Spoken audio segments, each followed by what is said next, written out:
বৃষ্টি দেখতে কতই না ভালো লাগে।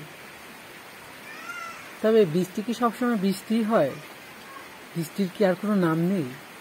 হ্যাঁ, অবশ্যই আছে। যেমন শুরুতে যে বৃষ্টিটা হয়, হালকা বৃষ্টি, এরপরে হয় ঝিরিঝিরি বৃষ্টি, কখনো অনেক বড় বড় বরফের মতো পড়ে, যেটাকে আমরা বলি শিলাবৃষ্টি। কখনো বা ঝমঝমিয়ে বৃষ্টি হয়, কখনো বা প্রচুর জোরে বৃষ্টি হয়, আর কখনো বা একটানা বৃষ্টি হয়।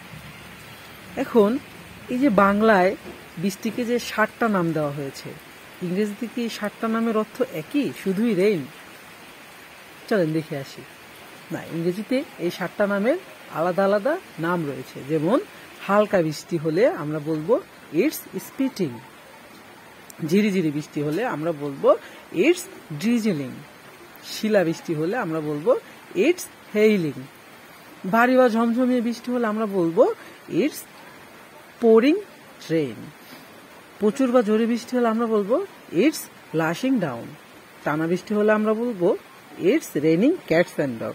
যেমন আমার এখানে এখন কেমন বৃষ্টি হচ্ছে, আমার এখানে এখন ঝমঝমে বৃষ্টি হচ্ছে।